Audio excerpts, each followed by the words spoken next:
এখন আমরা শিখব যে কিভাবে আমরা Joomla 2.5 প্ল্যাটফর্মের কোনো টেমপ্লেটে আমরা সোশ্যাল মিডিয়া বাটন অ্যাড করতে পারি। তো আমরা আমাদের লোকাল সার্ভারে তৈরিকৃত প্রজেক্টটি একটু খেয়াল করি। এখানে আমরা একটি আর্টিকেল অলরেডি দেখতে পাচ্ছি যে নোকিয়া C7 ইজ অ্যাভেলেবেল নাও। তো এখানে যদি আমরা রিড মোর এই বাটনে ক্লিক করি, তাহলে আমরা দেখতে পাচ্ছি যে এখানে সোশ্যাল নেটওয়ার্কিং সার্ভিস প্রোভাইডার বিভিন্ন কোম্পানির এখানে বেশ কিছু আইকন দেখা যাচ্ছে। অর্থাৎ আমরা যদি আমাদের ওয়েবসাইটের কোনো নির্দিষ্ট আর্টিকেলকে আমরা যদি দ্রুত ব্রডকাস্ট করতে চাই আমাদের বিভিন্ন ফ্রেন্ডের মাঝে, তো আমরা সোশ্যাল মিডিয়া এই আইকনগুলি আমাদের Joomla প্ল্যাটফর্মে অর্থাৎ Joomla 2.5 প্ল্যাটফর্মে আমরা খুব সহজেই অ্যাড করে আমরা এই কাজগুলি করতে পারবো। তো এখানে আমরা দেখতে পাচ্ছি যে পপুলার কিছু সোশ্যাল নেটওয়ার্কিং সাইটের আইকন, অর্থাৎ টুইটার, ফেসবুক, দিক, দেন স্টাম্বল আপন, দেন এছাড়াও রয়েছে গুগল প্লাস। তো এই সকল সাইটে মূলত হিউজ ভিজিটর ভিজিট করে প্রত্যেক দিন। তো আমরা আমাদের ওয়েবসাইটের কোনো নির্দিষ্ট মেসেজ বা কোনো নির্দিষ্ট আর্টিকেলকে খুব সহজেই এই সকল সাইটে আমরা ডিস্ট্রিবিউট করে দিতে পারবো। তাছাড়া আমরা আমাদের ওয়েবসাইটে ভিজিটর আমরা এভাবে ইনক্রিজ করতে পারি। তো এখন সাপোজ আমি চাচ্ছি আমার এই আর্টিকেলটিকে আমি টুইটারে শেয়ার করতে, তো আমাকে যে কাজটি করতে হবে এজন্য টুইটার এই বাটনটিতে ক্লিক করতে হবে। ক্লিক করলে এখানে টুইটারে লগ ইন করার জন্য অলরেডি ইন্টারফেসটি ওপেন হয়েছে। তো এখন এখানে আমি ইউজার নেম দেব টুইটারের, অথবা আমি আমার ইমেল অ্যাড্রেস ইউজ করতে পারি। তো আমি এখানে আমার ইমেল অ্যাড্রেস দিলাম। দেন পাসওয়ার্ডের ঘরে আমি আমার পাসওয়ার্ডটি টাইপ করে দিচ্ছি। দেন এন্টার কি প্রেস করলে আমরা দেখতে পাবো যে আমরা টুইটারে সাকসেসফুল ভাবে লগ ইন করেছি, এবং আমরা দেখতে পাচ্ছি যে অটোমেটিক্যালি আমার এই আর্টিকেলের টাইটেলটি এখানে চলে এসেছে। তো এখন যদি আমি টুইট এই বাটনে ক্লিক করি, তাহলে ঠিক এভাবেই আমার এই মেসেজটি আমার সকল বন্ধুর মাঝে খুব অল্প সময়ের মধ্যে পৌঁছে যাবে। তো আমি আপাতত সাইন আউট করে বেরিয়ে যাচ্ছি।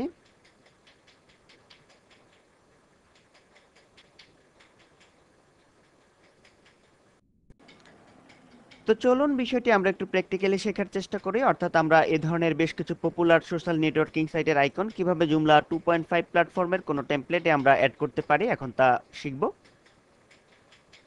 তো আমরা কাজটি প্র্যাকটিক্যালি করার জন্য আমরা চলে যাচ্ছি আমাদের লোকাল সার্ভার থেকে আমাদের মূল সার্ভারে, অর্থাৎ আমাদের মূল প্রজেক্টে, ফার্স্ট লার্নিংলিস্ট.com এর ব্যাকএন্ডে, অর্থাৎ আমাদের Joomla টিউটোরিয়াল প্রজেক্টের ব্যাকএন্ডে। দেন সেখান থেকে আমরা চলে যাব এক্সটেনশন, দেন এক্সটেনশন ম্যানেজার,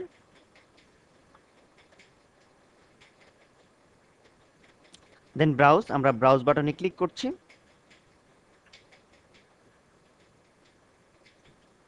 দেন আমরা যে ফোল্ডারে আমরা আইটিপি শেয়ার যে প্লাগইনসটি ডাউনলোড করে রেখেছি সেই প্লাগইনসটি আমরা এখন সিলেক্ট করে দেব। অর্থাৎ এই সোশ্যাল নেটওয়ার্কিং এর একটু আগে আমরা যে আইকনগুলি দেখলাম এগুলি মূলত আমরা একটি প্লাগইনস ইউজ করে করেছি Joomla 2.5 ভার্সনের। তো আমরা এই প্লাগইনসটি জাস্ট এখান থেকে সিলেক্ট করে আমরা ওপেন এই বাটনে ক্লিক করছি। দেন আমরা আপলোড এন্ড ইনস্টল এই বাটনে ক্লিক করছি।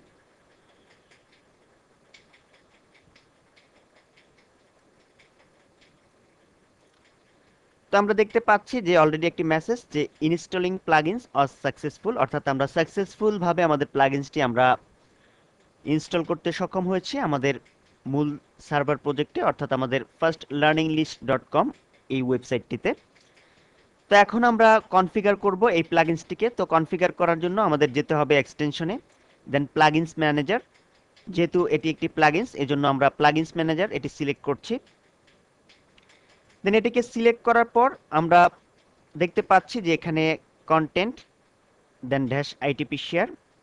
আমরা এই লিঙ্কটি ওপেন করছি। দেন আমরা দেখতে পাচ্ছি যে আমাদের সামনে কনফিগার পেজ চলে এসেছে, অর্থাৎ কনফিগার করার জন্য এখানে একটি পেজ ওপেন হয়েছে। তো এখান থেকে আমরা স্ট্যাটাসে গিয়ে আমরা প্রথমেই এনাবেল করে দিলাম।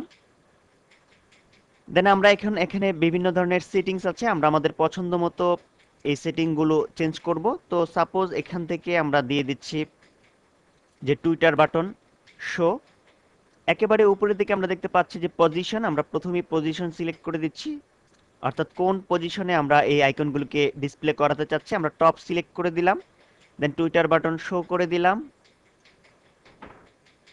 থাম্বলার বাটন হাইড থাকলো, ফেসবুক লাইক বাটন আমরা শো ক্লিক করলাম, এটি হাইড অবস্থায় থাকলো, Facebook show faces.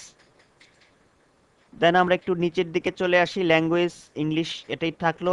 Big button আমরা শো, এটি শো অপশনটি ক্লিক করে আমরা অ্যাক্টিভ করে দিলাম। দেন স্টাম্বল আপন, এটিকেও আমরা শো এই বাটনে ক্লিক করার মাধ্যমে অ্যাক্টিভ করে দিচ্ছি। দেন লিঙ্ক ইন বাটন, এটিকে আমরা হাইডই রাখলাম। রিটুইট, এটিকে হাইড রাখলাম। রেডিটটাও আমরা আপাতত চাচ্ছি না, ডিফল্ট যে অবস্থায় আছে সেই অবস্থায় রাখলাম। দেন গুগল প্লাস, এটিকে আমরা শো করে দিলাম। দেন বাকি সেটিংগুলো ঠিক যেভাবে আছে সেভাবেই রেখে আমরা এই অবস্থায় যদি সেভ এই বাটনটিতে ক্লিক করি, তাহলে আমরা দেখতে পাচ্ছি যে প্লাগইন সাকসেসফুলি সেভড, অর্থাৎ আমরা যেভাবে কনফিগারেশন চেঞ্জ করে দেন সেভ করেছি ঠিক সেই অবস্থায় সেভ হয়ে গিয়েছে। তো এখন আমরা চলে যাচ্ছি আমাদের হোম পেজে। দেন আমরা এখন এখান থেকে একটি আর্টিকেল ওপেন করব। তো আমরা নোকিয়া C7 ইজ অ্যাভেলেবল নাও এই আর্টিকেলটি আমরা ওপেন করছি।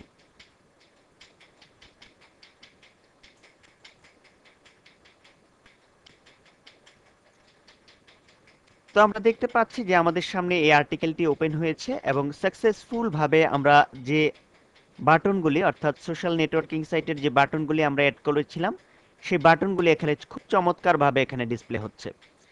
তো এখন সাপোজ আমরা যদি টুইট এই বাটনটিতে ক্লিক করি,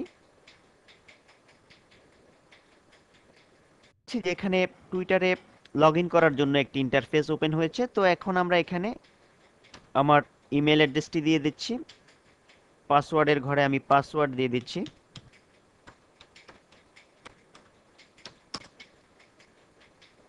দেন এন্টার কি প্রেস করে আমি লগ ইন করলাম। লগ ইন করার পর অটোমেটিকভাবে আমি দেখতে পেলাম যে আমার ওয়েবসাইট থেকে কিছু কন্টেন্ট এবং নির্দিষ্ট ইউআরএল এখানে চলে এসেছে। তো এখন যদি আমি টুইট এই বাটনে ক্লিক করি, তো আমি দেখতে পাচ্ছি যে সাকসেসফুল ভাবে টুইটারে আমি এই আর্টিকেলটিকে শেয়ার করতে সক্ষম হলাম। তো এভাবে আমরা সোশ্যাল নেটওয়ার্কিং এর বিভিন্ন আইকন অ্যাড করে আমরা আমাদের ওয়েবসাইটকে খুব সুন্দরভাবে সাজিয়ে গুছিয়ে এবং আমরা আমাদের ওয়েবসাইটের কোনো আর্টিকেলকে খুব অল্প সময়ের মধ্যে বিভিন্ন সোশ্যাল নেটওয়ার্কিং সাইটের মধ্যে আমরা ডিস্ট্রিবিউট করে দিতে পারি। আর এখন যদি আমরা দেখতে চাই যে আমাদের এই আর্টিকেলটি সাকসেসফুল ভাবে টুইটারে টুইট হয়েছে কিনা সেটি দেখতে, তো আমরা চলে যাচ্ছি টুইটারে, twitter.com। অলরেডি আমরা লগ ইন অবস্থায় আছি, যেহেতু একটু আগে আমরা আমাদের একটি আর্টিকেলকে শেয়ার করেছি। তো আমরা দেখতে পাচ্ছি যে এখানে আমি যতগুলো টুইট করেছি তার মধ্যে একেবারে উপরের দিকে আমি দেখতে পাচ্ছি যে নোকিয়া C7 ইজ অ্যাভেলেবল নাও এই আর্টিকেলটি খুব চমৎকারভাবে টুইট হয়েছে।